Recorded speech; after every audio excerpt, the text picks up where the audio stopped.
এই যে জিনিসটা এখানে আমরা শেষে একটা বক্স দেখবো, অনেকে এরকম বৃত্ত দিয়ে পড়ায় যে একটা বস্তু ওই বৃত্তটার মধ্যে, ধরো এই একটা বৃত্ত এখানে আমি আঁকলাম,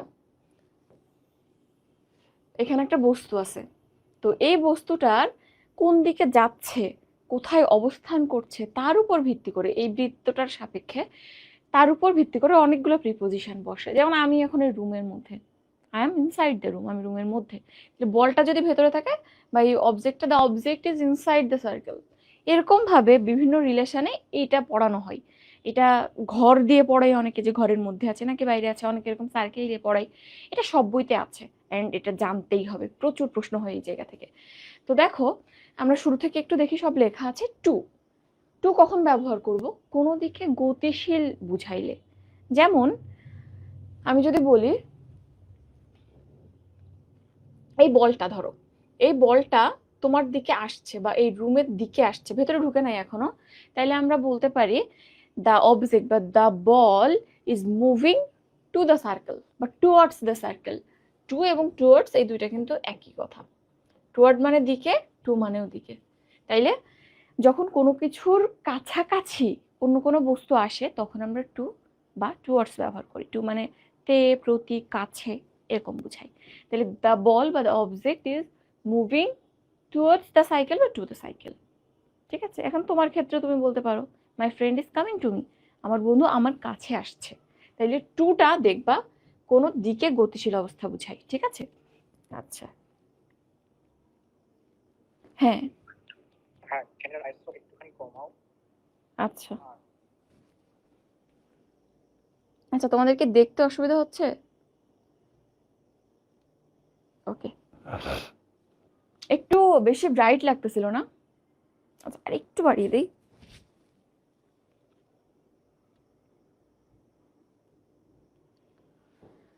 ওকে, বেশি জ্বলে যাচ্ছিল না? না, আলাদা করে নোট করার দরকার নেই, জাস্ট মন দিয়ে শুনো। তাইলে টু বা টুয়ার্ডস আমরা এই ক্ষেত্রে ব্যবহার করব কোনো কিছুর কাছে আসলে। এরপর দেখো ফ্রম, ফ্রম টু এর ঠিক উল্টা। প্রচুর প্রশ্ন আসে ফ্রম দিয়ে। আচ্ছা গেল, এরপর আসো ফ্রম, ফ্রমটাও প্রচুর পরিমাণে আসে। ফ্রম কোনো কিছু থেকে যখন কোনো বস্তু দূরে যায়, ফ্রম মানে কি থেকে, তাহলে কোনো কিছু থেকে যখন দূরে যায় তখন আমরা ফ্রম ব্যবহার করি। যেমন the object is moving from the circle, তখন বস্তুটা আসলে এই যে সার্কেলটা এটা থেকে দূরে চলে যাবে।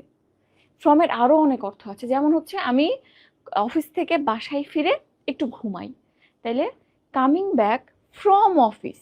তাইলে এখানে যে তুমি বললা যে এই জায়গা থেকে দূরে আসছি, এখানে ফ্রম বসে। আবার তুমি যদি বলো যে আমি ওর থেকে দূরে সরে থাকতে চাই, I want to be allowed from him, এইখানেও ফ্রম বসে। অর্থাৎ তুমি যেখানে থেকে অর্থ পাবা, সেটা হোক কোথা থেকে আসা, হোক কোথা থেকে দূরে থাকা, কোথাও থেকে বিরত থাকা, কারোর থেকে দূরে থাকা, বা এরকম কোনো কিছু থেকে দূরে চলে যাওয়া, কোনো বস্তুর গতি, সব ক্ষেত্রেই আমরা ফ্রম বসাবো। ওকে, এবং এই ফ্রমটা দেখবা যে অনেক প্রশ্নে আসছে, আমরা একটু পরে দেখবো। ওকে, এরপর আসো থ্রু। থ্রুটাও বেশ ইম্পর্টেন্ট। থ্রু মানে মনে রাখবা এফোর ওফোর করে যাওয়া। কি করা? এফোর ওফোর, বুঝো শব্দটা?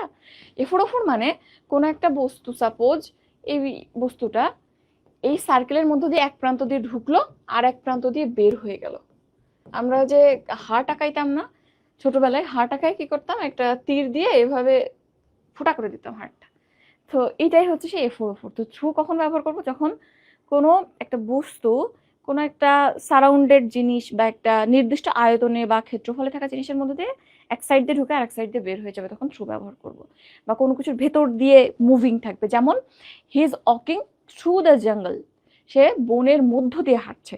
তাইলে এরকম কোন একটা বস্তু, বন ধরো, তার মাঝখান দিয়ে এভাবে হাঁটতেছে ভেতর দিয়ে, তাহলে কোনো কিছুর মধ্য দিয়ে যাওয়ার ক্ষেত্রে আমরা এরকম থ্রু ব্যবহার করি, জঙ্গলের মধ্য দিয়ে হোক। আবার মনে করো এটা পরীক্ষাতে আসা একটা প্রশ্ন, কুমিল্লার মধ্য দিয়ে গোমতী নদী বয়ে গেছে। তো এখানে the Gomti flows through Comilla. কেন? কারণ কুমিল্লা ধরো একটা জেলা, এরকম ম্যাপ আঁকাইলা তুমি, এটা হচ্ছে কুমিল্লা জেলা, তো এর মধ্য দিয়ে গোমতী এভাবে পার হয়ে গেছে। দেখো একই রকম প্যাটার্নে। সো বনের মধ্য দিয়ে হাঁটার ক্ষেত্রে এটা আসে পরীক্ষাতে। এবং এই যে নদী একটা দেশের উপর দিয়ে বা একটা শহরের উপর দিয়ে চলে গেছে, সেই ক্ষেত্রে থ্রু ব্যবহৃত হয়। থ্রুটা কিন্তু প্রায় আসে। থ্রু কি বললাম তাহলে? এফোর ওফোর করে চলে যাওয়া, কোনো কিছুর ভেতর দিয়ে যাওয়া বা এক পাশ দিয়ে ঢুকে আরেক পাশ দিয়ে বের হয়ে যাওয়া। এরপর দেখো ইনটু, এটা সবাই জানো, ইনটু হচ্ছে বাইরে থেকে ভেতরে ঢোকা, বদ্ধ কোনো জিনিসের ভেতরে ঢোকার ক্ষেত্রে আমরা ইনটু ব্যবহার করি। যেমন এইটা একটা রুম, রুমের ক্ষেত্রে 4টা দেয়াল থাকে, মোটামুটি সারাউন্ডেড, হ্যাঁ, জানলা থাকলেও তুমি জানলা দিয়ে বের হয়ে যাইতে পারতেছো না, দরজার মতো না। তো দরজা দিয়ে যখন কেউ ভেতরে ঢুকবে, আবদ্ধ জায়গা, সেক্ষেত্রে আমরা ইনটু ব্যবহার করব। এরকম আর কোথায় ব্যবহৃত হইতে পারে? তুমি কারে উঠতেছো, মোটামুটি কারও তো বদ্ধ একটা জিনিস, তো গাড়ির মধ্যে ওঠার ক্ষেত্রেও আমরা আমরা ইনটু ব্যবহার করি। তো এই রুমের ক্ষেত্রে চিন্তা করো, he is coming into the room, সে রুমের ভেতরে আসছে। আবার I am putting the fruit into my mouth, মুখের ভিতরে দিলাম, মুখ একটা বদ্ধ জায়গা, মুখের ভিতরে দিলাম, ঠিক আছে। গেটিং ইনটু দ্য কার, কারের মধ্যে উঠতেছো বদ্ধ জায়গা বলে, ঠিক আছে, ওকে। তাহলে এই ইনটুটাও আমরা দেখব, বদ্ধ হইতে হবে, এটা হচ্ছে শর্ত, নাইলে আবার ইন হয়। আচ্ছা, এরপর দেখো আউট অফ। আউট অফ মানে এটা যেমন আমরা বলতেছিলাম টু এর উল্টা ফ্রম, তেমনি ইনটু এর উল্টা আউট অফ। কোনো বদ্ধ জায়গা থেকে যখন কিছু বের হয়ে যায় তখন আমরা আউট অফ ব্যবহার করি। যেমন he is getting out of the room, সে রুমের বাইরে চলে যাচ্ছে। একটা আউট অফ, তুমি আউট দেখে বুঝতে পারছো আউট মানে বাইরে। আউট অফের আরেকটা অর্থ বা ব্যবহার আছে, সেটা হচ্ছে যে আমরা যখন বলি যে 10-এর মধ্যে 5 পেয়েছি, তাইলে I have obtained 5 out of 10। তাইলে যখন আমরা নির্দিষ্ট একটা স্কোরের মধ্যে অবটেইনড স্কোর বুঝাই, তখন এরকম আউট অফ ব্যবহৃত হয়। এটা তো শুনছো তোমরা। তাহলে হ্যাভ অবটেইনড 5 আউট অফ 10। এরপর দেখো ইন। ইন কখন ব্যবহৃত হয়, আউটসাইড কখন ব্যবহৃত হয়, এরা আবার দুজনের সূত্র অপোজিট। ইন মানে কোনো কিছু ভেতরে থাকা। আমরা যখন বলেছিলাম ইনটু, তখন কি বলেছিলাম? কোনো গতিশীল বস্তু বাইরে থেকে ভেতরে আসছে। আর আউট অফ, গতিশীল বস্তু হাঁটতে হাঁটতে বাইরে চলে যাচ্ছে। জাস্ট ইন এবং আউটসাইডের কনসেপ্টটা একই রকম, পার্থক্য কোথায়? ইনটু গতিশীল ছিল, ইনটা স্থির। অর্থাৎ আমি যে রুমের মধ্যে এখন দাঁড়ায় আছি, আমি কি বলবো? I am in the room, আমি রুমের মধ্যে। তাহলে এটা কিন্তু ইম্পর্টেন্ট। গতিশীল হলে ইনটু, আর স্থিত অবস্থা এক জায়গায় থাকলে আবদ্ধ জায়গায় ইন। আউটসাইড কখন হবে? বাইরে মনে করো একজন মানুষ দাঁড়ায় আছে, the person is outside the room, রুমের বাইরে দাঁড়িয়ে আছে, স্থির, ঠিক আছে, ওকে। তাইলে আমরা এই ইনটুর সাথে কখনোই ইনকে গুলাবো না, এবং ফ্রমের সাথে বা আউট অফের সাথে আউটসাইডকে কিন্তু গুলাবো না। ফ্রমটাও গতিশীল থাকে, কোনো কিছু থেকে দূরে যায়। আউটসাইড মানে বাইরে আছে বাট মোটামুটি স্থির, গতিশীল কিছু বুঝায় না। এরপর আসো, এই 3টা খুবই ইম্পর্টেন্ট, এটা প্র্যাকটিস না করলে তোমরা বুঝবা না। তো অন, ওভার অ্যান্ড অ্যাবাভ, যখন কোনো বস্তু সারফেস টাচ করে কোনো কিছুর উপরে থাকে তখন সেখানে অন ব্যবহৃত হয়। যে যেমন the pen is on my head, আমার মাথা টাচ করে আসছে না কলমটা, তাহলে এক্ষেত্রে আমরা বলবো the pen is on my head. পরীক্ষায় কিরকম প্রশ্ন আসবে? যেমন টেবিলের উপর, ডাইনিং টেবিলের উপর একটা ফলের ঝুড়ি আছে, the fruit basket is dash the table, on the table, because surface touch করে আছে, okay. The book is on the table. তারপর তুমি যদি অন্য এরকম কিছু বুঝো যে একটা বস্তু টেবিলের উপর থাকে, the laptop is on my lap, তাহলে যেখানে টাচ করে কোনো বস্তু থাকবে সেখানে অন। এবং অনের অর্থ কি? এখানে অন, অ্যাবাভ, ওভার সবার অর্থই উপরে, ওকে। এখন আসো, যদি টাচ করে না থাকে, এরকম টাচ করে নাই, জাস্ট উপরে আছে ডিটাচড অবস্থায়, যেমন ওই যে লাইটটা আমার মাথার উপরে জ্বলতেছে, এই লাইটটা কিন্তু আমার মাথা টাচ করে নাই, এই ক্ষেত্রে আমি কি ব্যবহার করব? যদি টাচ না করে থাকে তখন আমরা অ্যাবাভ ব্যবহার করব। এর উচ্চারণ কিন্তু অ্যাবভ না, অ্যাবাভ। তাইলে টাচ করে থাকলে অন, অন, অন, অন, না থাকলে অ্যাবাভ, অ্যাবাভ, অ্যাবাভ, ওই যে উপরে স্থির অবস্থায় আছে, ওকে। টাচ না করে স্থির থাকলে আমরা অ্যাবাভ ব্যবহার করব, ওকে, ক্লিয়ার। এখন আসো, উপরে কোনো একটা বস্তু আমার মাথার উপর দিয়ে উড়ে চলে গেল, একটা পাখি ধরে উড়ে চলে গেল, বা আমার মাথার উপর দিয়ে কেউ একটা ইট ছুঁড়ে দিল, পাটকেল ছুঁড়ে দিল, একটা বল ছুঁড়ে দিল, তো এই ক্ষেত্রে আমরা কি ব্যবহার করব? এটা আমার মাথা টাচ করেও নাই, আবার উপরে স্থির হয়েও নাই, মুভ করছে। এরকম মুভিং অবজেক্টের ক্ষেত্রে আমরা ওভার ব্যবহার করি, ওকে। তাইলে মুভিং অবজেক্ট ওভার। পরীক্ষায় কি প্রশ্ন আসে? পরীক্ষায় প্রশ্ন আসছে the aeroplane flew dash Dhaka, প্লেনটা ঢাকার উপর দিয়ে উড়ে গেল। তাইলে উপর দিয়ে মুভ করে উড়ে যাচ্ছে, আমরা কি ব্যবহার করব? Over. The aeroplane is moving বা মুভড বা ফ্লিউ ওভার ঢাকা, ঢাকার উপর দিয়ে উড়ে গেছে। তারপর তুমি মনে করো যে একটা ব্রিজ নদীর এক প্রান্ত থেকে আরেক প্রান্তে চলে গেছে, এটাও কাইন্ড অফ এরকম না যে তুমি যদি ব্রিজে নিজে চলো তাহলে কি মনে হবে যে আমি একটা বস্তুর উপর দিয়ে এমনি টাচ না করে চলে যাচ্ছি নদীর উপর দিয়ে, এরকম না। তো ব্রিজের ক্ষেত্রে জাস্ট ওই কনসেপ্টটা মনে রাখো যে একটা জিনিস এভাবে এভাবে চলে গেছে, তুমি যখন বলবা ব্রিজটা কেমন দেখতে, তাও তো তোমাকে এভাবে দেখাইতে হবে। তো যেহেতু তুমি মুভ করে এটাকে ডিরেকশন বর্ণনা করছো বা ব্রিজের কাজটাই ওইটা, আমরা ব্রিজ নদীর উপর থাকা, the bridge is over the river, এখানেও আমরা ওভার ব্যবহার করব। ঠিক আছে, এই দুটো মনে থাকবে। এছাড়া তুমি তো বাকিগুলো বুঝতেই পারবে, কেউ তোমার মাথার উপর দিয়ে বল ছুড়ে দিল, পাখি উড়ে গেল, সমস্ত ক্ষেত্রে আমরা ওভার ব্যবহার করব। ওকে, পরীক্ষার প্রশ্ন, পরীক্ষায় আসা প্রশ্ন কিন্তু এগুলো। এরপর আসো আন্ডার অ্যান্ড বিলো। তো এখানে আন্ডার যে শব্দটা, আন্ডার বিলো দুইটার অর্থ নিচে। বস্তুগত কোনো জিনিস বা অবস্থান, অ্যাকচুয়ালি অবস্থান বুঝাইতে, দুনিয়াবি অবস্থান বুঝাইতে আমরা আন্ডার ব্যবহার করি। যেমন টেবিলের নিচে পিসি বক্সটা আছে, the PC box is under the table. তাইলে এখানে বস্তু, একটা বস্তু আসলে আছে, সেই ক্ষেত্রে আমরা আন্ডার ব্যবহার করব। আর ধরো তোমার থেকে আমার পড়াশোনার লেভেল একটু খারাপ, তাইলে এই ক্ষেত্রে আমরা বিলো ব্যবহার করব। Your grade is below mine. আসলে গ্রেড তো নিচে থাকে না, একটা গ্রেড একটু উঁচু একটা একটু নিচু এমন না, জাস্ট তোমার কন্ডিশনটা বুঝাচ্ছে, your condition is below mine. তাহলে যে সমস্ত ক্ষেত্রে তুমি অ্যাকচুয়ালি বস্তুগত কিছু বুঝাবা সেখানে আমরা আন্ডার ব্যবহার করব। আর যদি বস্তুগত না জাস্ট কোয়ালিটেটিভ কিছু বুঝাই সেক্ষেত্রে আমরা বিলো ব্যবহার করব। পরীক্ষায় কি প্রশ্ন আসে, the cat is dash the table, তাইলে এখানে বিড়াল আছে একটা কোথায়, টেবিলের নিচে। এটা তো কোয়ালিটেটিভ কিছু না, অবস্থানগত কিছু, বস্তুগত কিছু। So you have to use under. এটা বুঝছো? বিলো খুব একটা আসে না তোমার, তোমার আসবে আন্ডার। আন্ডার কখন? নিচে অবস্থানের ক্ষেত্রে ব্যবহৃত হয়। কোন ক্ষেত্রে? বস্তুগত কোনো জিনিস। বুঝছো? আশা করি এটা ক্লিয়ার হয়েছে।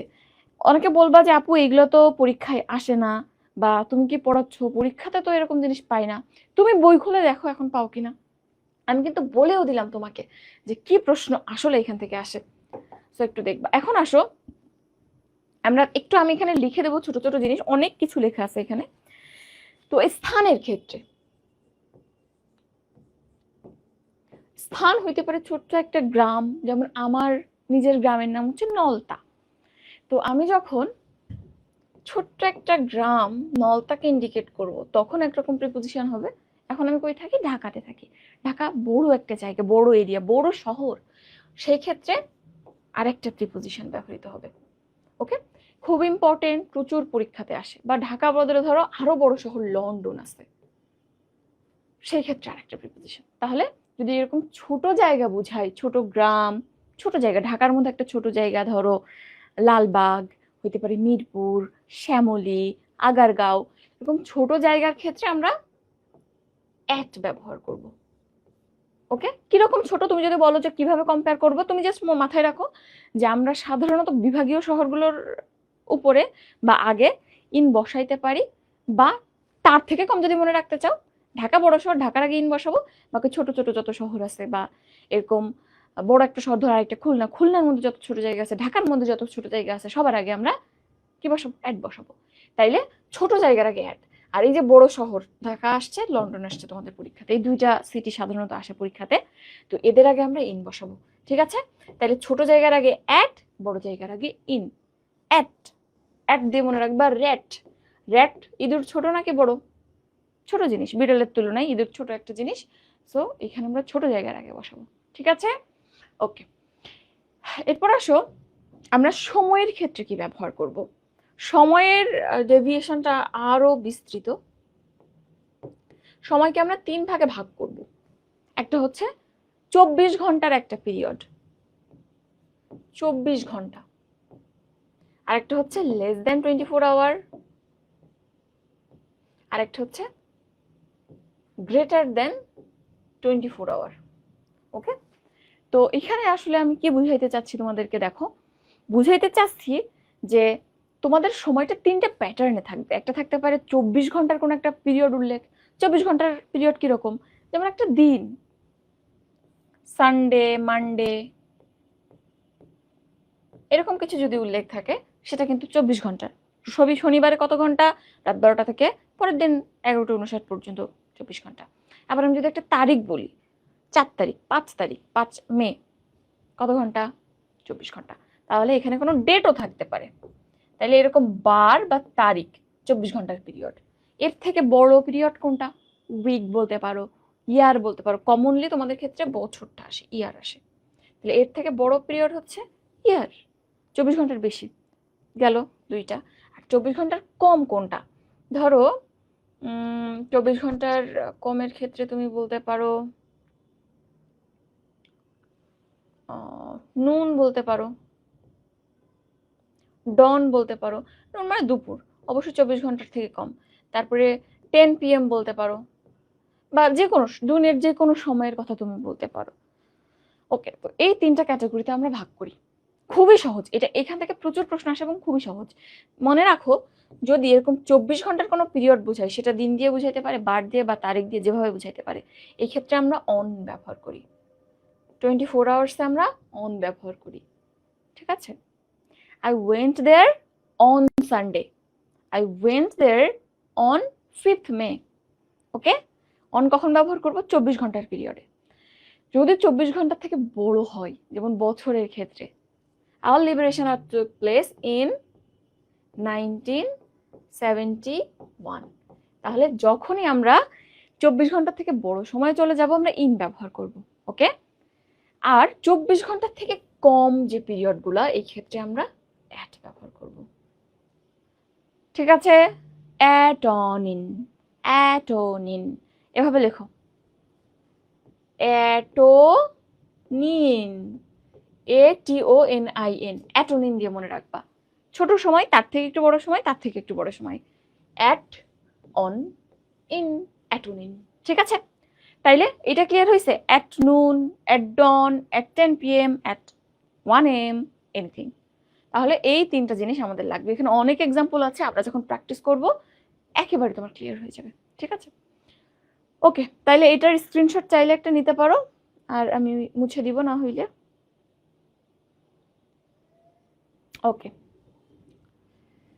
আসো এরপর এই যে এই জিনিসটা এখানে আমি লিখে দিয়েছি, এইটা একটু দেখে নিবা। ঠিক আছে? ওকে, এরপর আরেকটা জিনিস দেখো, আমি যে বললাম ছোট জায়গার কথা, এখানে ছোট জায়গায় আরেকটা এক্সাম্পল দিয়েছে, এটা একটা পরীক্ষার প্রশ্ন। We will meet at Dhaka University. Dhaka University এটা ঢাকার ছোট একটা অংশ, অবশ্যই ঢাকার থেকে ছোট, ঢাকার জাস্ট মাঝখানে অল্প একটু জায়গা নিয়ে ঢাকা ইউনিভার্সিটি গঠিত। এই ক্ষেত্রেও আমরা ঢাকা ইউনিভার্সিটির আগে অ্যাট ব্যবহার করব, ওই একই লজিকে। ঠিক আছে? আচ্ছা, আর এই একটা জিনিস একটু দেখতে পারো, এটা হচ্ছে কোনো নির্দিষ্ট সংখ্যা, যখন আমরা কোনো কিছুর ভ্যালু ডিরেক্টলি সংখ্যায় প্রকাশ করি, তার আগে অ্যাট ব্যবহার করি। তাহলে ডিরেক্টলি সংখ্যা, যেমন এখানে দেখো নির্দিষ্ট সময়, সময় একটা সংখ্যায় প্রকাশ করি, পৃষ্ঠা নম্বর, তাপমাত্রা, গতি, হার, মূল্য, দাম, সবকিছু আমরা সংখ্যায় প্রকাশ করি। 10 টাকা, গতি ধরো 60 কিলোমিটার/আওয়ার, তাপমাত্রা 37 ডিগ্রি সেলসিয়াস, সমস্ত ক্ষেত্রে আমরা সংখ্যায় প্রকাশ করি। তাহলে এরকম সংখ্যায় প্রকাশ করি যে জিনিসগুলা, তার আগে অ্যাট ব্যবহার করা হয়। যেমন দেখো, water freezes at 0 degree Celsius. ঠিক আছে? The bike is running at 60 কিলোমিটার/আওয়ার। তাহলে এরকম সংখ্যা দিয়ে আমরা যেসব ভ্যালু প্রকাশ করি, সেক্ষেত্রে অ্যাট ব্যবহার করা হয়। এটাও কিন্তু বেশ ইম্পর্টেন্ট, এগুলাও পরীক্ষার প্রশ্ন। Water freezes at 0 degree Celsius 2-3 জায়গায় আসছে, সো এটা জানতে হবে। এরপর আসো, আচ্ছা, এরপর দেখো, আমরা এই পার্টটা তোমাকে যেটা বললাম, যে তুমি যদি অ্যাজ এ হোল মনে রাখতে চাও, ঢাকাকে বড় সিটি হিসেবে মনে করে তুমি পরবর্তী ক্ষেত্রে অন্যগুলোকে ছোট বলতে পারো। হ্যাঁ, তবে একটা আইডিয়াল চিন্তা আছে, বা আইডিয়াল একটা রুল হচ্ছে, তুমি বড় যে শহরগুলো, ঢাকা, ঢাকা কি, ঢাকা একটা বিভাগ, কোনো সমস্যা নেই। অ্যাট সেম টাইম ঢাকা কিন্তু একটা জেলাও। যেহেতু ঢাকা জেলার আগে আমরা ইন ব্যবহার করছি, তোমার কাছে বাংলাদেশের যে কোনো জেলা আসুক, একটু সম্মান দেখায় তুমি সবার আগে ইন বসাই দিবা। আর জেলার মধ্যে ছোট ছোট জায়গার ক্ষেত্রে আমরা অবশ্যই অ্যাড ব্যবহার করব। এটা একটা গেল। আর বাইরের যে দেশগুলো, বাইরের শহরগুলো আছে, এক্ষেত্রে তোমাদের খুব বেশি আসে না। দিল্লি আসতে পারে, যদি এখন দিল্লি আসার পসিবিলিটি কম। নিউ ইয়র্ক, লন্ডন, এইগুলোর ক্ষেত্রে আমরা ইন ব্যবহার করব। হ্যাঁ, ঢাকার থেকে কিন্তু বড়, জনসংখ্যা কম হইলেও ওদের শহর আমাদের থেকে বড়। ওকে, এরপর আসো, আচ্ছা, এরপর আরেকটা জিনিস তোমাকে একটু বলি, আমি সবগুলো এই প্যাটার্নে বলবো না, দু একটা জিনিস তোমাদের বোঝার সুবিধার্থে একটু সিম্পলিফাই করে বা একটু অন্যরকম করে বলবো। যেমন এখানে দেখো, তোমার গায়ে একটা পোশাক আছে, তুমি একটা পোশাক পরে আছো, এটাকে দুইভাবে এক্সপ্রেস করা যায়, যেমন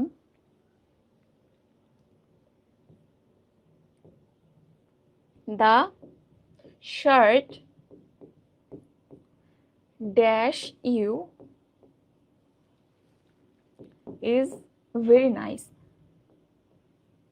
তোমার গায়ের উপর যে শার্টটা, গায়ে যে শার্টটা পরে আছে এটা খুবই সুন্দর।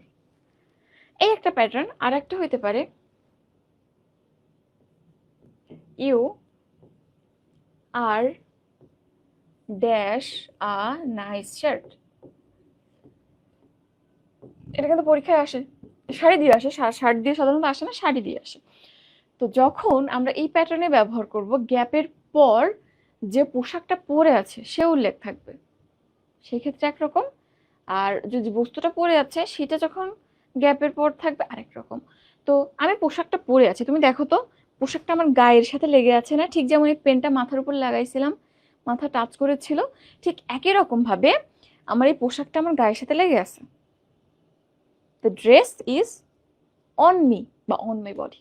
তাহলে যখন যে পরে আছে তার নামটা পরে উল্লেখ থাকবে, এই ক্ষেত্রে অন ব্যবহার করব। The shirt on you is very nice. ঠিক আছে, এই প্যাটার্নটা দেখেছো? তাহলে দ্য শার্ট বা this kurti is on me, the shirt is on me, আমার গায়ে লেগে গেছে এই জন্য বলতেছি। তাহলে যখন যে পরে আছে সেটা উল্লেখ থাকবে তখন অন বসবে। হ্যাঁ, এটা কিন্তু খুব বেশি পরীক্ষাতে আসে। একটু পর দেখবা, একটা আরেকটা এক্সাম্পল আছে। আচ্ছা, কি জানো ছিল একটা, the girl on the red sari, এরকম একটা প্রশ্ন আসছিল। আচ্ছা, আরেকটা হচ্ছে যখন যে পরে আসো যে জিনিসটা সেটা উল্লেখ থাকবে তখন কি হবে? You are in a nice shirt.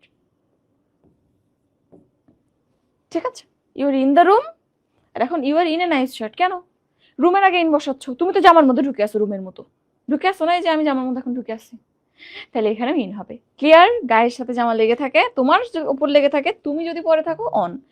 আর জামার মধ্যে তুমি যেহেতু ঢুকে আসো, যেমন I am in the room, তেমনি I am in the kurti. Okay, আশা করি ক্লিয়ার হয়েছে। এটা কিন্তু পরীক্ষায় আসে এবং প্রচুর ভুলাও তোমরা, এত ভুল করো, আমি নিজেও ভুল করতাম। সো এটা ক্লিয়ার করে দিলাম। এরপর আসো আমরা পরে যাই। আচ্ছা, তুমি কি এটার ব্যবহার জানো? বাই মানে বিসাইড, বাই মানে যে বিসাইড, এটা কি তুমি জানো?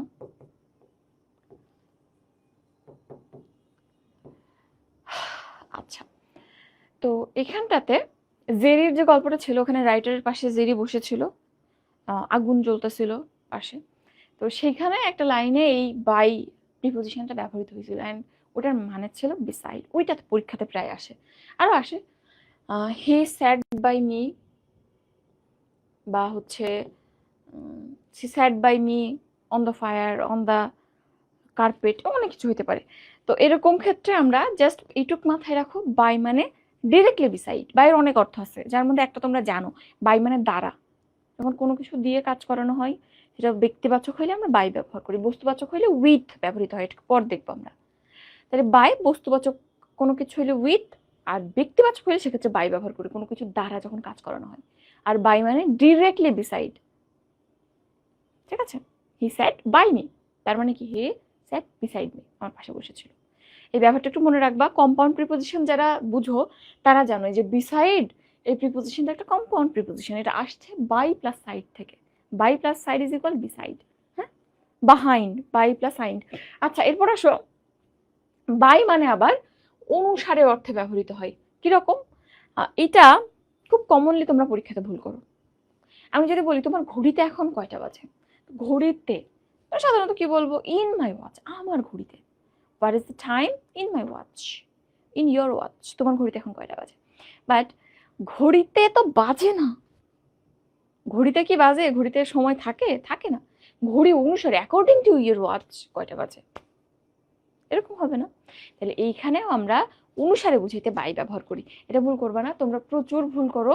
তাইলে what is the time in your watch নাকি বাই ইয়োর ওয়াচ, অনেক অনেক বেশি ভুল করো। এটার ব্যাপারে অবশ্যই তোমাকে কনসিয়াস হইতে হবে, নাহলে কিন্তু ভুল হয়ে যাবে। তো বাই এর দুইটা অ্যাটিপিক্যাল ইউজ দেখলাম, বাই মানে বিসাইড বা পাশে, ইউ স্যাট বাই মি, তুমি আমার পাশে বসেছিলে। আর একটা what is the time by your watch, তোমার ঘড়িতে কয়টা বাজে। মনে রাখো, আমি তুমি গল্প করছিলাম তখন আমার হাতের ঘড়িটা দেখে তোমার খুব পছন্দ হইলো, তাইলে এই একটা গল্প দিয়েই মনে রাখা যাবে। এই যে তোমার পাশে যে বসলাম, আই সেড বাই ইউ তোমার পাশে বসেছি, and তোমার ঘড়িটা দেখে আমার ঘড়িটা দেখে তোমার পছন্দ হয়েছে, তখন ঘড়িতে কয়টা বাজে দেখার নাম করে আমার ঘড়িটা দেখতেছো। So, একটা গল্প দিয়ে আমরা দুইটা মনে রাখবো, ঠিক আছে? ওকে, এরপর আসো আরেকটা হচ্ছে, এটা তোমরা জানো, যাতায়াতের মাধ্যম বুঝাইতে আমরা সাধারণত বাই ব্যবহার করি। যাতায়াতের মাধ্যম, যাতায়াতের আউচ আল্লাহ ভয় পাইছি, যাতায়াতের মাধ্যম বা যাতায়াতের যানবাহন দুই ক্ষেত্রেই আমরা বাই ব্যবহার করি। তাহলে একটা হচ্ছে মাধ্যম, মাধ্যম কি তুমি জলপথে গেছো নাকি আকাশপথে গেছো, ওয়াটার পথে নাকি এয়ার নাকি ল্যান্ড রাস্তা দিয়ে গেছো, এই হচ্ছে মাধ্যম। আর যানবাহন কি, যানবাহন হচ্ছে তুমি ট্রেনে গেছো, বাসে গেছো নাকি এয়ারে গেছো, এরোপ্লেনে গেছো, বাস, ট্রেন, এগুলা। দুই ক্ষেত্রে আমরা বাই ব্যবহার করি।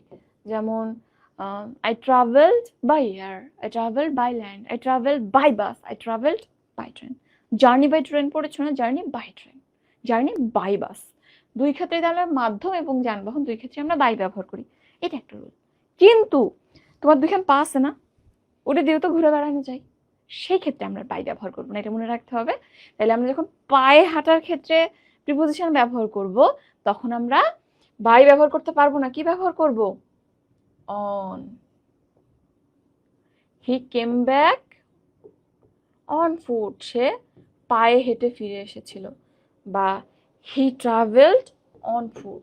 সো এটা কখনো ভোলা যাবে না, পায়ে হাঁটার ক্ষেত্রে আমরা অবশ্যই অলওয়েজ অন ব্যবহার করব। তাছাড়া যা দিয়ে তুমি ভ্রমণ করো না কেন বাই বসাবা। ওকে, এরপর আসলে আমরা পরে যাই। আচ্ছা, এই যে দেখো, এটা আমরা দেখছিলাম, he sat by the fire with me, আমার সেই তোমার জেরির গল্প থেকে নেওয়া, সে আগুনের পাশে আমার সাথে বসেছিল। ওকে, এরপর ওই সেট আপটা দেখো, এটা যদিও আসলে গ্রুপ ভার্বের মধ্যে যাই। সেট আপ মানে স্থাপন করা, সেট মানে কোনো কিছু সেট করা, তো সেট আপ মানে ওইটা সিস্টেমেটিক্যালি এস্টাবলিশ করা, সেট আপ স্থাপন করা, ঠিক আছে?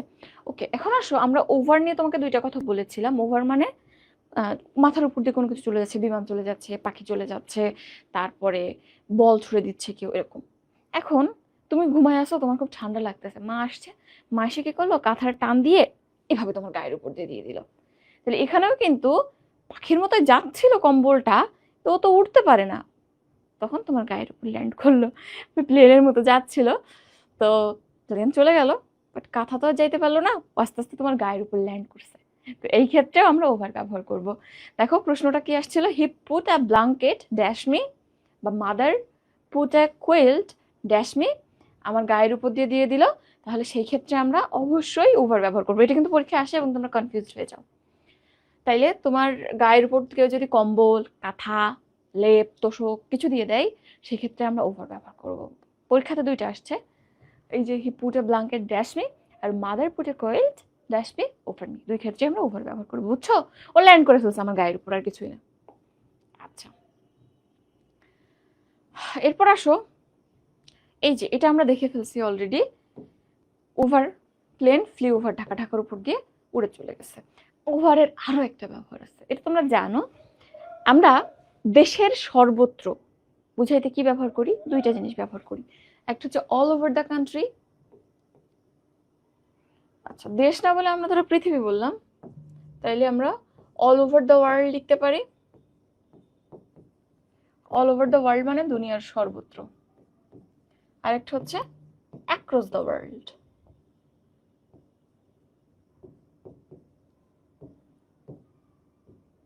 ঠিক আছে, তো এই দুইটার অর্থই হচ্ছে সমগ্র পৃথিবী জুড়ে। So all over the world, তুমি যখন বলতেছো পুরো পৃথিবীটাকে আমি একসাথে ধরতেছি, সামিয়ানা দিয়ে পুরো পৃথিবীটাকে একসাথে ঢেকে নিলাম, তাইলে পুরো পৃথিবীটাকে বোঝানো হইলো। আবার অ্যাক্রস দ্য ওয়ার্ল্ড মানে, অ্যাক্রস মানে আড়াআড়ি রিলেশন বুঝি, যেমন হচ্ছে এখান থেকে বাসটা দেখা যাচ্ছে, এটা একটা অ্যাক্রস রিলেশন, তাহলে পুরো পৃথিবী এরকম এরকম অ্যাক্রস রিলেশন দিয়ে জালের মতো করে আমি ঘিরে ফেলবো, এটাও অ্যাক্রস। তাহলে অ্যাক্রস দ্য ওয়ার্ল্ড হইতে পারে, অল ওভার দ্য ওয়ার্ল্ড হইতে পারে, অ্যাক্রস দ্য কান্ট্রি হইতে পারে, হতে পারে না, across the country, all over the country. তাহলে এই দুইটা হচ্ছে অ্যাক্রস আর ওভারের একটু স্পেশাল ইউজ, বাট এই দুইটা আশা করি তোমরা জানো। হ্যাঁ, তারপর দেখাই দিলাম, কারণ কিছু জিনিস সবসময় অ্যাডমিশনে থাকে যেগুলো সহজ, এবং সহজ মনে করে তোমরা ভুল করো। আচ্ছা আচ্ছা, যারা আছো ক্লাসে, বুঝতেছো নাকি আর একটু টাইম নিয়ে বলবো? বলেন।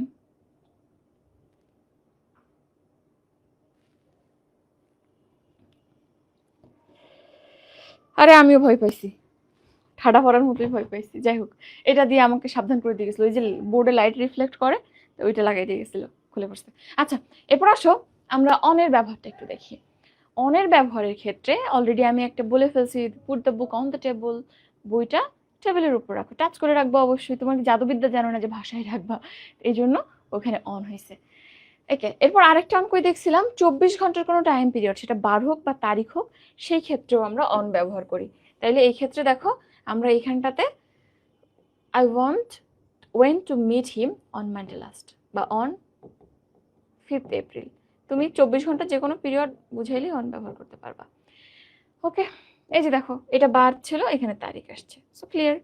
ওকে, এই যে দেখো শাড়ি পরিধেয় অবস্থায় শরীরে স্পর্শ করে শরীরের উপর থাকে, এই যে যেটা বললাম, শাড়ি হোক কাপড় হোক, শরীর টাচ করে থাকে, এই জন্য এখানে অন ব্যবহার করা হয়। এক্সাম্পল দেখো, the sari on her is very expensive. ঠিক আছে, যে পরে আছে তার আগে আমরা অন বসাবো। ঠিক আছে, তাইলে আশা করি এই জিনিসগুলো সব তোমাদের বলে ফেলছি, এখন রিলেট করতে পারছো। একটা হচ্ছে বস্তুর অবস্থানের ক্ষেত্রে অন টাচ করে থাকলে, আর দুইটা আলাদা করে বলছে, জাস্ট 24 ঘন্টা টাইম পিরিয়ড, সেটা হইতে পারে তারিখ দিয়ে, হইতে পারে বার দিয়ে। আর একটা শাড়ি বা পোশাক গায়ের সাথে লেগে থাকে, সো ব্যক্তির আগে যদি গ্যাপ থাকে আমাদের অন ব্যবসাইতে হবে। ঠিক আছে, হোপ এটাও ক্লিয়ার।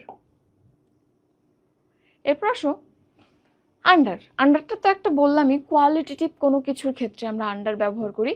আর একটা হচ্ছে আন্ডার মানে অনুসারে, অধীনে, কোনো কিছুর অধীনে কাজ করা বা অনুসারে কাজ করা। যেমন you are acting under me, তুমি আমার অধীনে থেকে কাজ করছো। You are acting under my supervision, under the warrant of the court. তাইলে আন্ডার মানে কোনো কিছুর অনুসারে থেকে, তো বুঝতে পারছো আন্ডার মানে কোনো কিছু দখলে থাকা, এরকম বোঝাইতেছে, এবং এটা কাইন্ড অফ একটু ইনফিরিয়ার একটা ভাইব দেয়। তাহলে এরকম ক্ষেত্রে আন্ডার আমরা কখন ব্যবহার করব? কোনো কিছুর অধীনে থেকে কিছু হইলে। He the accused was arrested under the warrant of the court. তাহলে এই যে আন্ডার, কোর্টের যে পরোয়ানা, পরোয়ানা অনুসারে তারে গ্রেপ্তার করছে।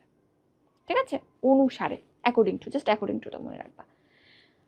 ওকে, এখানে আমরা আন্ডার তো দেখলাম, এটা বলেছি, এটাও একই রকম, যখন কোনো কিছু নিয়ন্ত্রণে থাকবে। এটা গেল আন্ডার রুল, এটা তো এই নিয়ম বা পরোয়ানার অধীনে তাকে গ্রেপ্তার করছে, রুল অনুযায়ী।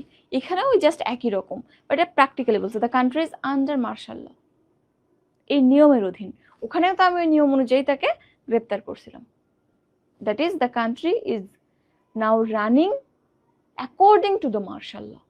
ওকে, কোনো নিয়মের অধীনে চলা বা কোনো পরোয়ানা অনুযায়ী কাউকে গ্রেপ্তার করলে বা কোনো নিয়ম অনুযায়ী তোমার বাবা তোমার লাইফটা সেট করে দিলে যে এই রুটিন অনুযায়ী তোমাকে চলতে হবে, I am now continuing my life under this routine, এরকম ক্ষেত্রে আমরা আন্ডার ব্যবহার করব। ঠিক আছে, আর আরেকটা আছে আন্ডার মানে চলমান বা কোনো কিছুর অধীনে থাকে, এটাও একই রকম। আন্ডার ট্রায়াল মানে বিচারাধীন, আন্ডার টেস্ট মানে এটাও চলতেছে, পরীক্ষা চলতেছে। আবার হচ্ছে আন্ডার এক্সামিনেশন, একই কথা। আন্ডার ট্রায়ালটা সব থেকে বেশি ব্যবহৃত হয়। আন্ডার কনসিডারেশন বিবেচনাধীন, আমরা এই দুটো সব থেকে কম ব্যবহার করি। আন্ডার ট্রায়াল বিচারাধীন, আন্ডার কনসিডারেশন বিবেচনাধীন। ঠিক আছে, আচ্ছা এরপর আসো, এটা তো বললাম, ইন্টু বললাম। ওকে, এরপর এটা একটু দেখো, ইন্টু মানে আমরা কি বলছিলাম? ইন্টু মানে বলছিলাম যে কোন একটা বদ্ধ জায়গায় বাইরে থেকে ভিতরে ঢুকছে। এখন ও কিভাবে ঢুকছে? হরাইজন্টালি, ভূমির সমতলে হাঁটতে হাঁটতে ঢুকছে না? বাসার ফ্লোরগুলো তো সাধারণত সমতলই হয়, তাই কি না? সমতলই হয়, তাহলে সমতলে হাঁটতে হাঁটতে ঢুকছে। এই ক্ষেত্রে আমরা ইন্টু ব্যবহার করব। কিন্তু এমন যদি হয় উপর থেকে, মনে করো আমার মাথার উপর টিনের চাল, একটু আগে আমার এই যে মাথার উপরটা ভাঙ্গে পড়লো, মনে করো যে উপর টিনের চাল ছিল, উপর থেকে কিছু একটা ভাঙ্গা টিন ফুটা কইরা আমার মাথার উপর পড়লো, সেই ক্ষেত্রে আমি কি ইন্টু ব্যবহার করব না? ও তো আর এই সমতল বরাবর আসে নাই, হরিজন্টালি আসে নাই, ভার্টিক্যালি দাঁড়াম করে পড়ছে, তাহলে কোনো কিছু ভেঙে ভার্টিক্যালি যদি কোনো কিছুর মধ্যে ঢুকে যায়, সেক্ষেত্রে আমরা অন টু ব্যবহার করি, ইনটু না, অন টু। তাইলে ইনটু আর অনটুর মধ্যে এতটুকু পার্থক্য, ঠিক আছে? অন টু কেন হইলো? মনে করো যে অন মানে কি কোনো কিছুর উপরে থাকা টাচ করে, তাহলে যে ভেঙে চুরে টাচ করে ভেঙে চুরে পড়লো, এই জন্য অন টু। তাহলে ইনটু আর অনটুর পার্থক্য বুঝছো? এই যে দেখো, a tree fail into a কার নাকি অন টু এ কার? গাড়ির উপর পড়ছে, ভেঙে গাড়ির উপর পড়ছে। গাছ তো আর ভেঙে গাড়ির মধ্যে ঢুকে যায় নাই জানলা খুলে, তাহলে উপরে এসে ধাম করে পড়ছে, এই জন্য আমরা অন টু ব্যবহার করবো। এখানে আবার ইনটু বলিও না, হ্যাঁ? অন টু আর ইনটুর পার্থক্য অনেকে জানো না, এটা একটু দেখে নিবা। এবার এটা তো বলছে আউট অফ কোন ক্ষেত্রে ব্যবহৃত হয়। ওকে, এরপর আসে অ্যালং এন্ড অ্যাক্রস। এই দুইটাও খুবই ইম্পর্টেন্ট। ধরো এইখানে একটা নদী আছে বা রাস্তা আছে, তুমি একদিন দুপুর বেলা নদীতে সাঁতার কাটছো। তো এই পাশটা ধরো তোমার এক বন্ধু ছিল, ও তোমাকে ডাকতেছে যে তোমার নাম ধরো এখানে কে আছে, হে হে আছে বাবা, কি এইটা কথা, হে হে ক্লাস করতেছে। আচ্ছা ম্যাকপাই রবিন ক্লাস করতেছে, এটা কোনো কথা? আচ্ছা ধরো ম্যাকপাই রবিন, ম্যাকপাই রবিন এই পাশে ছিল, তাইলে ম্যাকপাই রে এই পাশের হে হে ডাকতেছে যে বন্ধু চলে আয়, সাঁতার কেটে চলে আয়, মাঝখানে নদী। তো ম্যাকপাই আস্তে করে নদীতে নেমে সাঁতার কেটে ওর কাছে চলে গেল। ওকে, গেল, যাওয়ার পর বলতেছে, এই দুইজন গল্প করতেছে যে সামনে একটা বিশাল বড় পেয়ারা গাছ আছে, গাছে অনেক পেয়ারা পাকছে, চল তো আমরা একটু দেখি খাওয়া যায় কিনা পেয়ারা। এরা দুজন এবার এই নদীর তীর বরাবর হাঁটতে হাঁটতে পেয়ারা গাছের দিকে আগাচ্ছে। তাহলে এইটা দুইটা সিনারিও তৈরি হইলো। একটা ক্ষেত্রে তুমি একটা নদী ক্রস করে যাচ্ছ, আড়াআড়ি ক্রস করছোই তো, এটা নদী না হয়ে রাস্তাও হইতে পারতো, ক্রস করে যাচ্ছ। আর একটা ক্ষেত্রে তুমি নদীর প্যারালালি নদীর সাইড দিয়ে হাঁটতেছো। রাস্তার ক্ষেত্রে একই রকম, রাস্তা আমরা আড়াআড়ি ক্রস করতে পারি বা রাস্তার পাশের ফুটপাথ দিয়ে হেঁটে যাইতে পারি। যখন তুমি এরকম আড়াআড়ি ভাবে রাস্তা বা নদী বা যে কোনো কিছু পার করা বুঝাবা, তখন অ্যাক্রস বসবে, এই ক্রস থেকে অ্যাক্রস। তাইলে এই যে magpie, magpie swam across the river. কেন অ্যাক্রস? সাঁতার কেটে গেছে আড়াআড়ি, এর জন্য। তাহলে magpie swam across the river. আর এই যে হে হে আর ম্যাকপাই, হে হে and magpie now is walking across the river নাকি অন্য কিছু? এক্ষেত্রে অ্যালং দ্য রিভার। দেখো লেন্থ বরাবর হাঁটতেছে না, লম্বা লম্বি, লং লেন্থ, এই জন্য এখানে আমরা অ্যালং ব্যবহার করব। ওকে, তাহলে রাস্তা বরাবর হাঁটা বা নদীর তীর বরাবর হাঁটার ক্ষেত্রে অ্যালং বসবে, আর যদি আড়াআড়ি গতি বুঝে সেক্ষেত্রে অ্যাক্রস বসবে। বুঝতেই পারছো, অ্যাক্রস অ্যান্ড অ্যালং নামের মধ্যেই, প্রিপোজিশনের মধ্যে আছে। এখানে লং লম্বা বরাবর, আর এখানে ক্রস আড়াআড়ি বরাবর, ঠিক আছে? তাহলে এখানে দেখো, I walked slowly along the road হবে নাকি অ্যালং দ্য রিভার হবে নাকি অ্যাক্রস হবে? আমি ধীরে ধীরে হাঁটতেছি, দেখছো? এখানে কিন্তু বলে দিল, এখানে তুমি বুঝতে পারতেছো না যে ম্যাকপাই ছিল নাকি হে হে ছিল, কোন দিক দিয়ে কোন দিকে যাচ্ছিল, কিন্তু যে তুমি দেখতেছো এখানে স্লোলি হাঁটার কথা বলেছে। স্লোলি আমরা রাস্তা পার হওয়ার সময় জমিদারের মতো, রাজার নিজের রাস্তা বাপের রাস্তা মনে করে এরকম করে হাঁটি না, আমরা দ্রুত সাবধানে হেঁটে যাই, যত দ্রুত সম্ভব গাড়ি এসে লাগাই দিবে যে। কিন্তু রাস্তার সাইড দিয়ে হাঁটলে তুমি গান শুনতে শুনতে টিং টিং টিং টিং করতে করতে হাঁটতে পারো। তাহলে এই যে আস্তে আস্তে হাঁটতেছো, এটাই বলতেছে, এটাই প্রমাণ করতেছে এখানে অ্যালং হবে, ঠিক আছে? এই ছোট ছোট ক্লু আমাদের ধরতে শিখতে হবে। আচ্ছা এরপর আসো, এই যেটা বললাম কোনো কিছুর এক পাশ থেকে অন্য পাশে যাওয়া, সেক্ষেত্রে আমরা অ্যাক্রস ব্যবহার করব।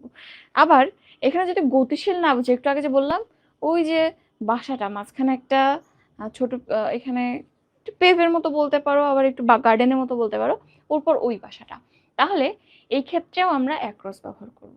ওইটা ক্রস করে ওই পাশে যাব। তাইলে they are building a new bridge across the river, এটা একটা হইতে পারে।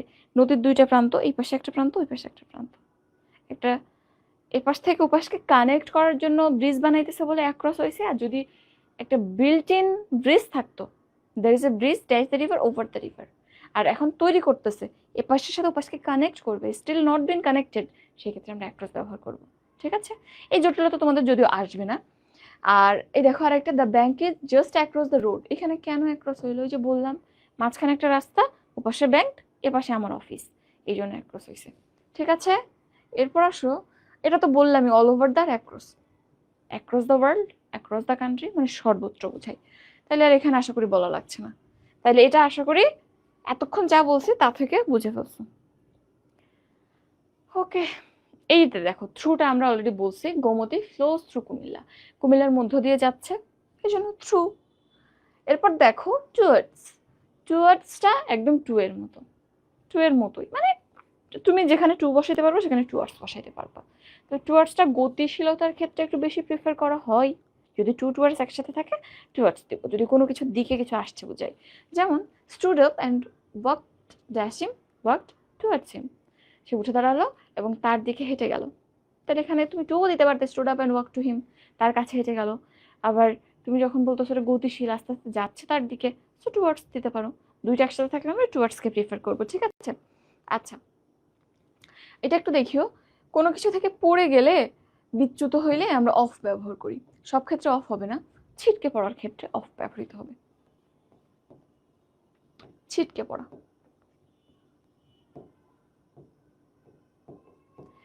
তো কেন ছিটকে পড়ার ক্ষেত্রে আমরা অফ বললাম? ধরো একটা গাছে তুমি উঠেছো, এই ধরো একটা গাছ, এই ধরো একটা গাছ আমি আঁকাইলাম, তো এই গাছে তুমি উঠছো, গাছ থেকে টুপুস করে পড়ে গেছো, এই একটা সিচুয়েশন হইতে পারে, গাছ থেকে পড়ে গেছো। আর একটা হচ্ছে বাইক থেকে পড়ে গেছো, জোরে বাইক চালাইতেছিলা, ধাম করে একটা জিনিসের লাগাই দিলা, ছিটকে পড়ে গেলে, দুইটা কন্ডিশন। গাছ থেকে পড়ে যাওয়া, বিল্ডিং থেকে পড়ে যাওয়া বা স্থির কিছু থেকে পড়ে যাওয়া, যেখানে তুমি ছিটকে পড়তেছো না, জাস্ট ফল করতেছো, সেই ক্ষেত্রে আমরা ফ্রম বসাই। যেমন ফল ফ্রম ট্রি, গাছ থেকে পড়ে যাওয়া, বা fall from building, fall from height, এক্ষেত্রে আমরা ফ্রম ব্যবহার করবো। আর গতিশীল কোনো কিছু যেমন বাইক, সাইকেল, কার, এগুলো থেকে ছিটকে পড়ে যাওয়ার ক্ষেত্রে অফ ব্যবহার করবো। দেখো he fell dash his bike বা ড্যাশ দ্য ল্যাডার, ল্যাডারটা যদি দেখা ঠিক হয় নাই, ফেল অফ দ্য বাইক বা অফ হিজ বাইক, ছিটকে পড়ে গেছে বাইক থেকে, বুঝছো? Fall from height, fall from tree, fall from building, এগুলো খুব কমনলি ব্যবহার করা হয়। ফল ফ্রম হাইট, এটা তো কি বলবো, বাংলাদেশে যত মৃত্যু হয় তার মধ্যে বিশাল একটা পার্সেন্টেজ ফল ফ্রম হাইটের কারণে হয়। বিশেষ করে যারা রাজমিস্ত্রির কাজ করে এরা তো প্রায় পড়ে যায়, তোমরা হয়তো খবর রাখো না, হসপিটালে থাকলে এগুলা খোঁজ পাওয়া যায়। আচ্ছা, ওকে, এখানে এগুলোর অর্থ জানো, অপোজিট মানে বিপরীত দিকে, নিয়ার মানে কাছাকাছি নিকটে, এরপরে বিয়ন্ড মানে কোনো কিছুর সীমানার বাইরে বোঝায়। বিয়ন্ড মানে কি, কোনো কিছুর সীমানার বাইরে, বিয়ন্ড। এবং বিয়ন্ডটা সাধারণত এই ফরম্যাটে ব্যবহৃত হয়, বিয়ন্ড রিচ বা বিয়ন্ড সামওয়ানস রিচ। ধরো বিয়ন্ড মাই রিচ মানে আমার নাগালের বাইরে, আমার ধরা ছোঁয়ার বাইরে, ঠিক আছে? তাহলে কি বললাম, অপোজিট মানে বিপরীতে, নিয়ার মানে কাছে, বিয়ন্ড মানে সীমানার বাইরে বা ক্ষমতার বাইরে, সক্ষমতার বাইরে। This is beyond my reach, this is beyond imagination, চিন্তারও আগে, চিন্তাও করা যাবে না, এটা আমার ধরা ছোঁয়ার বাইরে, হাত বাড়াই দিলাম কি ধরবো, দেখাই তো যায় না। তাহলে এই সমস্ত ক্ষেত্রে আমরা বিয়ন্ড ব্যবহার করি। ওকে, এবং সাহিত্যিকদের ক্ষেত্রে এই শব্দটার প্রচলন বেশি দেখা যায়। ওকে, খুব যে বেশি ব্যবহার আছে তা না। এক্সেপ্ট মানে জানো, এক্সেপ্ট মানে উইদাউট বা ছাড়া, যেমন all went except Sadia, they all came except Sadia, তাহলে এক্সেপ্ট মানে উইদাউট বা অ্যাপার্ট ফ্রম, যেটা বলবা সেটা, অ্যাপার্ট ফ্রম, নট ইনক্লুডিং, তাইলে এক্সেপ্ট মানে ছাড়া, এটা জানো তোমরা। ওকে, এরপর আসো বিটুইন এন্ড অ্যামাং, এই দুইটা তোমরা জানো, একটা নতুন জিনিস শিখবো আজকে। বিটুইন মানে আমরা দুইয়ের মধ্যে কোনো কিছু তুলনা হোক, ডিস্ট্রিবিউশন হোক বা রিলেশন হোক, এগুলো বুঝাইতে বিটুইন ব্যবহার করি।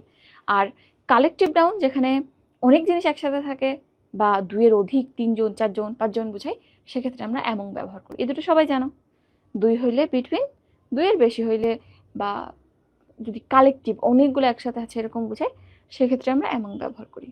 একটা ব্যতিক্রম আছে, তুমি ধরো দুইয়ের বেশি কোনো জিনিসকে ইন্ডিকেট করছো, যেমন চারজন ভাই, চারজন ভাইয়ের মধ্যে তুমি কিছু ফল ভাগ করে দিতেছো, এই ক্ষেত্রেও বিটুইন বসতে পারে। কিভাবে, যদি তুমি যেসব বস্তু বা ব্যক্তির মধ্যে কোনো রিলেশন বা এরকম ডিস্ট্রিবিউশন বুঝাচ্ছ, সেই ক্ষেত্রে তাদের সবার কমন নাউন বা কমন ফর্মটা, সরি প্রপার নাউন বা প্রপার ফর্মটা উল্লেখ থাকে, সেই ক্ষেত্রে আমরা কি বসাইতে পারি, তখন আর এমন বসবে না। চারজন বুঝাও, পাঁচজন বসাও, সেক্ষেত্রে আমরা বিটুইন ব্যবহার করব। যেমন please distribute this fruits between Arif, Rahim, Karim, Sattar, চার ভাই, চারজনের নাম উল্লেখ করছি, এই জন্য বিটুইন হবে। ঠিক আছে, তো একটু মাথায় রাখো দুইয়ের ক্ষেত্রে বিটুইন দুইয়ের বেশি হইলে যদি নাম উল্লেখ না থাকে তাহলে আমরা এমন ব্যবহার করব। আর দুনিয়াতে যতই বুঝাক না কেন, সে 4 হোক 5 হোক 7 হোক, যদি তাদের প্রপার যে নামটা, প্রপার নাউন যদি উল্লেখ থাকে, সেই ক্ষেত্রে আমরা অবশ্যই বিটুইন ব্যবহার করবো। এক্সাম্পল দেখো, পরীক্ষায় আসা একটা এক্সাম্পল, এটা তো তোমরা দেখছোই, distribute the mangoes between 2 brothers, 2টা ভাই বলে বিটুইন, অ্যামং 4 ব্রাদার্স, 4 ভাই বলে অ্যামং। আর এখানে নিচে দেখো, he was standing among a crowd of children, এখানে তো কয়জন চিলড্রেন উল্লেখ নাই, ক্রাউড অফ চিলড্রেন মানে অনেক বাচ্চার ভিড়, অনেক বাচ্চা একসাথে আছে, তাহলে মোর দ্যান 2, এই জন্য এমন হয়েছে। আর এখানে দেখো, there is a great difference between London, Dhaka and Delhi. Between কেন বসছে 3টে শহর হওয়া সত্ত্বেও? কারণ এখানে সবার নিজস্ব নাম উল্লেখ আছে। এখানে চিলড্রেনের আলাদা আলাদা নাম উল্লেখ আছে, ওখানে 4 ভাই ছিল, 4 ভাইয়ের নাম উল্লেখ ছিল না, এখানে সবার নাম আলাদা করে উল্লেখ আছে প্রপার নাউনে। সো প্রপার নাউন যেহেতু আছে, সবার নাম আছে, এই জন্য আমরা এখানে বিটুইন দিলাম। ঠিক আছে, ওকে, আই গেস এটা ক্লিয়ার। এরপর আসো, আচ্ছা এরপর আমরা যাচ্ছি, এখন তোমরা একটু বলো তো, এখানে যারা আছো, আমাদের পেইড ব্যাচের কারা আছো আর ফ্রি ব্যাচের কারা আছো? বাবা, ইউটিউবে 54 জন ক্লাস করতেছে, এটা হিউজ একটা সংখ্যা। আচ্ছা, ইউটিউবে দেওয়ার চেষ্টা করব, যারা হচ্ছে পেইড ব্যাচের আছো তারা তো ওয়েবসাইটে পাবেই। এটা আসলে আমাদের একটা ফ্রি ক্লাস, বুঝছো? আমাদের যে জিকে নতুন ব্যাচটা লঞ্চ হয়েছে, তার ইংলিশ ফার্স্ট ক্লাসটা আজকে ছিল, যে কারণে ফ্রি নেওয়া হচ্ছে। নেক্সট দিন থেকে কিন্তু এই ক্লাসগুলো আর ফ্রি হবে না, আমাদের পেইড গ্রুপে হবে। হ্যাঁ, তো আজকের ক্লাসটা যেহেতু ফ্রি করে দিয়েছি, সো আমরা ইউটিউবে ওটা আপলোড দিয়ে দিব, প্রবলেম নাই। বাট নেক্সট দিন থেকে যারা হচ্ছে ফ্রি স্টুডেন্ট আছো, তারা কিন্তু ক্লাস করতে পারবে না। এখানে ফ্রি ক্লাস কারা করছো? আচ্ছা, পেইড বলতেছো, পেইড ব্যাচ, হ্যাঁ এখানে মেজরিটি পোর্শনই পেইড ব্যাচের। আচ্ছা, ইউটিউবে পেইড ব্যাচের অনেকে ক্লাস করতেছে। একটা কথা মাথায় রাখিও যারা আছো, পেইড ব্যাচে যারা ক্লাস করছো, এখন তোমরা দেখবা যে তোমাদের শুরুর ক্লাসের দিকে কত ছিল স্টুডেন্ট? 300-400 স্টুডেন্ট ক্লাস করতো, এখনো প্রায় 200 স্টুডেন্ট ক্লাস করছে। একটু সময় যাবে, মাসখানেক পর দেখবা 50 জন, 40 জন, 30 জন নামতেই আছে। সেকেন্ড টাইমার হও বা ফার্স্ট টাইমার হও, এখন ম্যাক্সিমাম ক্লাস করতেছো সেকেন্ড টাইমার তোমরা। তো সেকেন্ড টাইমার হও বা ফার্স্ট টাইমার হও, যুদ্ধে শেষ পর্যন্ত সবাই টিকে থাকতে পারে না। যুদ্ধে জিতবে কি করে বলো? তো শেষ পর্যন্ত যারা পড়াটা ধরে রাখতে পারবে, ঠিকমতো ক্লাসের পড়া কমপ্লিট করে পরীক্ষাগুলো দিবে, তারাই কিন্তু জয়ী হবে। ক্লাস করতেছে না, কবে কোর্স কিনছিলাম তাও মনে নাই, কোথায় ক্লাস হয়, কই পরীক্ষা হয়, খোঁজই রাখি না। ওরা কি তোমার সাথে ময়দানে যুদ্ধ করতেছে আসলে? না, তাহলে তারা জিতবে কিভাবে? সো প্রতিযোগিতার আগেই তারা ঝরে যায়। তো তুমি ডিটারমাইন্ড হও, ক্লাস তোমার দরকার হলে তুমি করবা, নাইলে করবা না। কিন্তু অবশ্যই অবশ্যই অবশ্যই রিকোয়েস্ট করে বলতেছি, তোমাকে পরীক্ষা দিতেই হবে। পরীক্ষা না দিলে কখনো ভালো করতে পারবে না, কোনোভাবেই রুটিনে থাকতে পারবে না। ঠিক আছে? আচ্ছা, আজান দিচ্ছে, আমরা একটু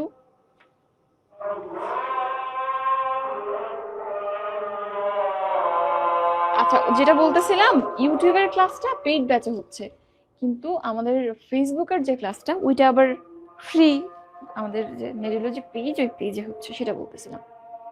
বুঝছো তাহলে? তো এই যুদ্ধে শেষ পর্যন্ত টিকে থাকতে হবে।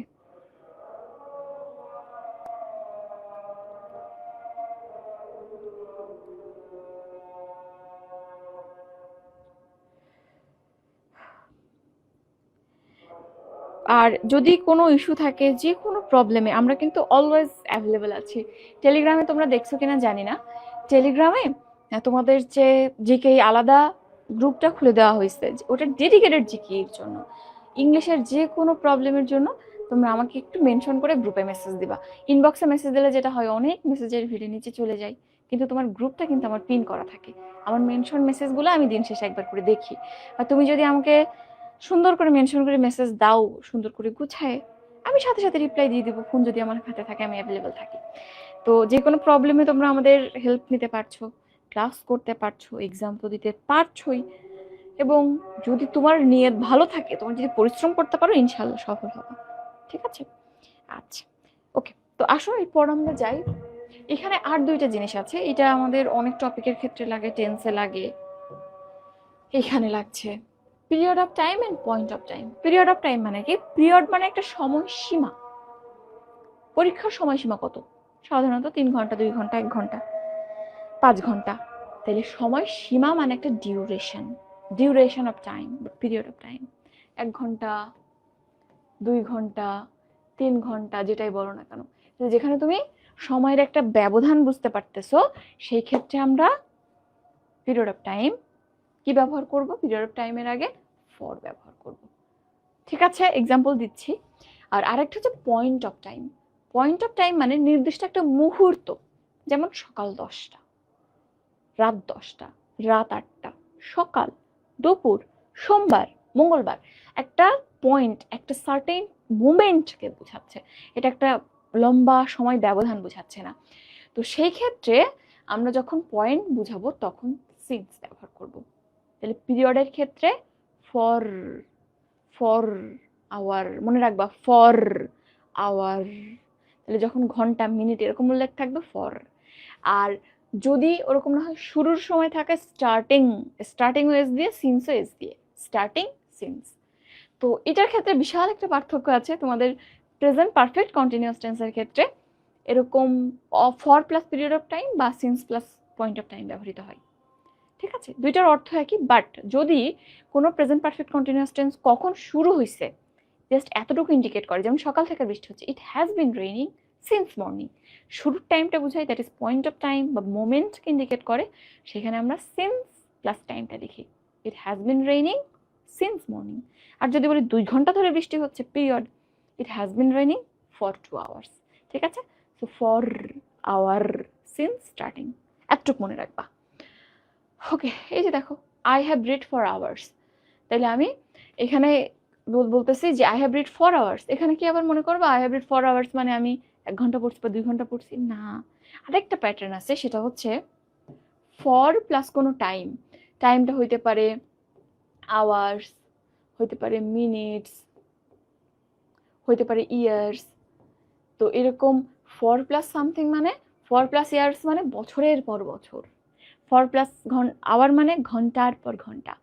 যখন ফর প্লাস ডিরেক্ট সময়ের যে সংখ্যাটা 2 ঘন্টা নাকি 3 ঘন্টা উল্লেখ না থেকে আওয়ার্স ডিরেক্ট বা ইয়ার্স কত বছর উল্লেখ নাই, সেক্ষেত্রে আমরা মিনিংটা চেঞ্জ করে ফেলি, মিনিং আলাদা হয়ে যায়। ফর ইয়ার্স মানে বছরের পর বছর। I have been trying for years, আমি বছরের পর বছর চেষ্টা করছি। আই হ্যাভ বিন ট্রাইং ধরো ফর আওয়ার্স, ঘন্টার পর ঘন্টা চেষ্টা করছি। তো সংখ্যা উল্লেখ না থাকলে এরকম মিনিং দিবে। ঠিক আছে, এটা আমরা দেখে ফেলছি। ওকে, এরপর এটা একটু দেখতে পারো, এগেনস্ট। এগেনস্ট মানে কি? এগেনস্ট মানে কোনো কিছুর বিরুদ্ধে। তুমি যখন কারো বিপক্ষে কোনো কাজ করো, তোমার শত্রুর এগেনস্টে তোমার অবস্থান বোঝাও, সেক্ষেত্রে আমরা বিরুদ্ধে এগেনস্ট শব্দটা ব্যবহার করি। I have decided to take legal actions against him. সে তোমার শত্রু বা সে তোমার সাথে খারাপ কিছু করছে, কিছু অনিষ্ট করেছে, তো তার বিরুদ্ধে তুমি একটা পদক্ষেপ নিতে চাও, তো এই ক্ষেত্রে আমরা এগেনস্ট ব্যবহার করব। ঠিক আছে, লিগাল অ্যাকশন এগেনস্ট হিম, তার বিরুদ্ধে। এগেনস্ট আরো 2টা জায়গায় ব্যবহৃত হয়, পরীক্ষাতে আসে, যে প্লিজ তুমি দেয়ালে হেলান দিও না, বা বোর্ডে হেলান দিও না, বা জানলায় হেলান দিও না। ডোন্ট লিন, লিন মানে হেলান দেয়া, against the door, against the window, against the wall. তাইলে এটা একটু দেখো, এক্সাম্পলটা লিখি। Don't lean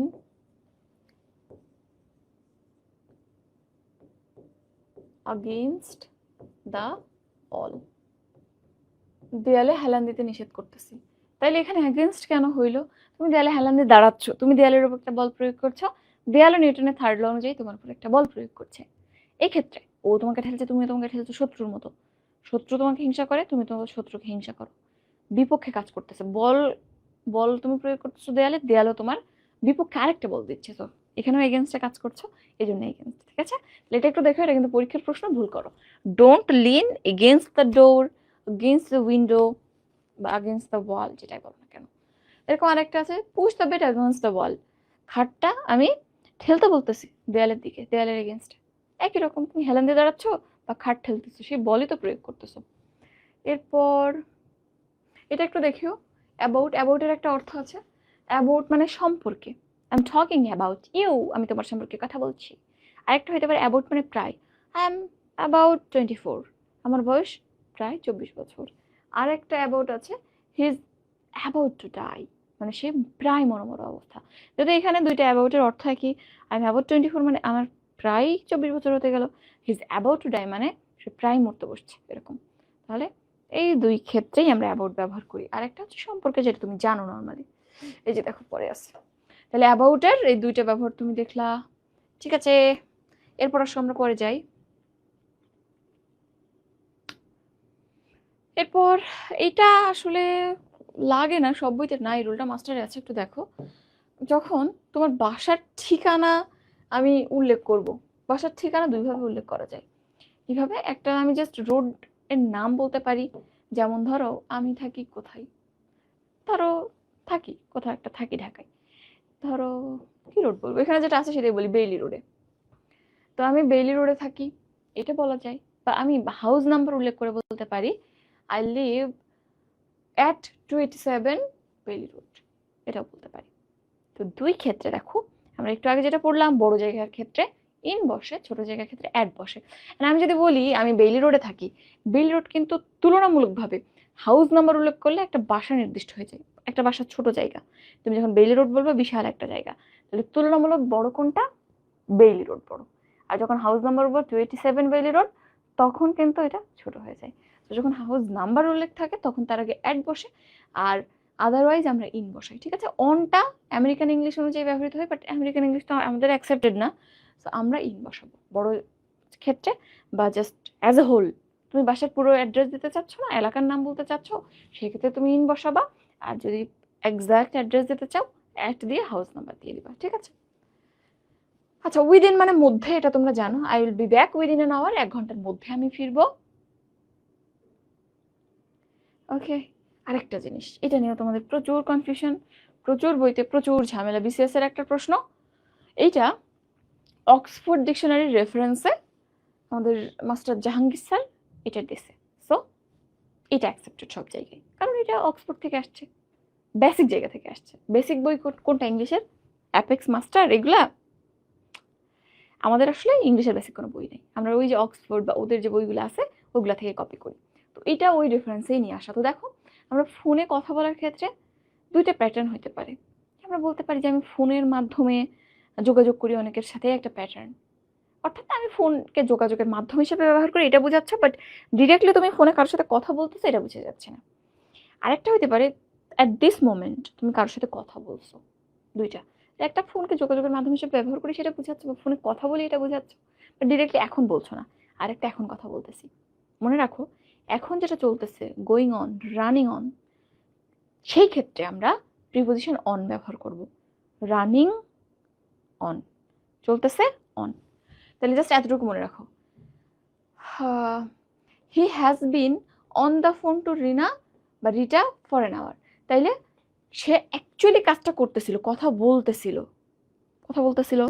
এটা এমনও হইতে পারে যে কথা, মানে আমি যেটা বললাম রানিং অন, চলতেছে, মানে অ্যাকচুয়ালি কাজটা চলতেছিল বা চলছে, এই ক্ষেত্রে আমরা অন ব্যবহার করব। আর আরেকটা হচ্ছে, আমি ওই সেন্টেন্সটাতে কোনো কথা বলা বুঝাবে না, বাট আমি ফোনকে যে যোগাযোগের মাধ্যম হিসেবে ব্যবহার করি এটা উল্লেখ থাকবে। তাহলে এই সেন্টেন্সটাতে বুঝতে পারছো যে রিটার সাথে সে কথা বলতেছিল, অ্যাকচুয়ালি কাজটা হচ্ছিল। ফর দ্যাট রিজন এখানে আমি ফোনের আগে অন ব্যবহার করেছি। আবার I am on the phone now, আমি এখন ফোনে কথা বলতেছি, তখন I am on the phone now এটা বলবো। ঠিক আছে, আসলে কথা হচ্ছে বা হচ্ছিল এই ক্ষেত্রে। আর এখানে দেখো, I like to do business by phone বা ওভার দ্য ফোন, আমি ফোনের মাধ্যমে ব্যবসা বাণিজ্য করতে ভালোবাসি, পছন্দ করি। তো এইখানে কিন্তু ফোনে কথা হচ্ছে এরকম কিছু বোঝাচ্ছে না, সে কথা বলে, হ্যাঁ ফোনে কথা বলার মাধ্যমে কাজ করে, এটা বুঝতে পারছো। বাট এখন কি কথা বলতেছে? নো। তাইলে এই ক্ষেত্রে আমাদের প্ল্যানটা চেঞ্জ হয়ে যাবে। দুইটা হইতে পারে এক্ষেত্রে, যদি ফোনের আগে আর্টিকেল দা থাকে তখন আমরা ওভার ব্যবহার করি, over the phone, over the phone. আর যদি শুধু ফোন থাকে, এর আগে কোনো আর্টিকেল না থাকে, বাই ফোন। তাহলে by phone, over the phone, by phone, over the phone. কয়েকবার বলো, মনে থেকে যাবে। আর যদি তাও মনে না থাকে, মনে করবা যে এখানে যেহেতু দা আছে একটা বড় ফ্রেজ, ওর সাথে আমি বড় প্রিপোজিশনটা বসাবো, আর না হইলে ছোট প্রিপোজিশন বাই। ক্লিয়ার হয়েছে? এটা অ্যাকচুয়ালি কথা হয় বুঝিতে অন, না হইলে বাই বা ওভার। যদি দা উল্লেখ থাকে ফোনের আগে বা টেলিফোনের আগে তখন ওভার, আদারওয়াইজ বাই। আশা করি ক্লিয়ার হয়েছে। ওকে, এটা তো তোমাদের আমি বলে ফেলছি, এটা একটু দেখে নাও, তারপরে ওই যে বক্স অনুযায়ী দেয়া আছে, মানে সেই রিলেশন অনুযায়ী। এরপর আমি তোমাদের প্র্যাকটিসে যাব। কি লিখছো? আওয়ারের পূর্বে ফর আর পয়েন্ট অফ টাইমের পূর্বে ফা বসবে। ফা বসবে মানে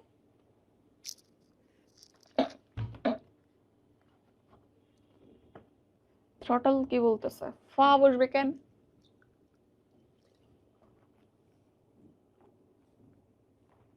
আচ্ছা,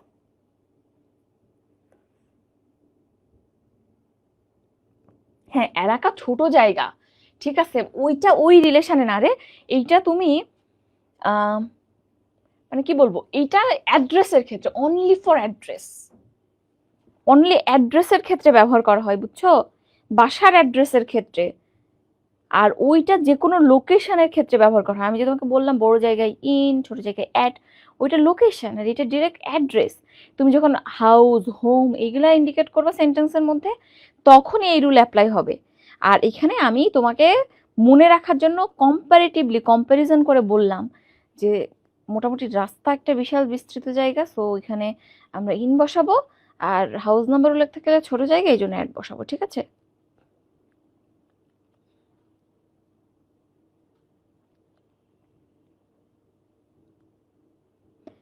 আচ্ছা, বলতেছো যে আপ কখন বসবে? আপ হচ্ছে কোনো কিছুর উপরে, এবং ওই জিনিসটা ফিজিক্যালি নাই, জাস্ট কোয়ালিটেটিভ ভাবে যদি কোনো কিছু উল্লেখ থাকে, তখন আমরা সাধারণত আপ ব্যবহার করি। যেমন ইট ইজ রাইজিং আপ, এটা ঊর্ধ্বগামী, এটা উঠতেছে।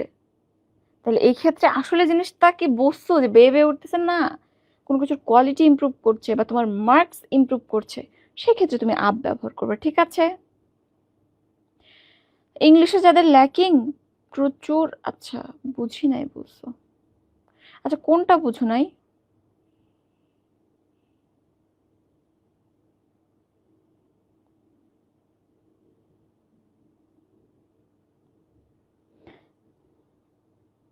আচ্ছা, ইংলিশের ক্ষেত্রে শোনো, যাদের বেশি প্রবলেম, আমি আজকে যতটুকু পড়াইলাম সব সময় চেষ্টা করবা যে টিচার যেই হোক, যে টিচারই হোক, ওই দিন যেটা পড়াচ্ছে ওই দিনের মধ্যে ওই জিনিসটা একবার দেখে ফেলা।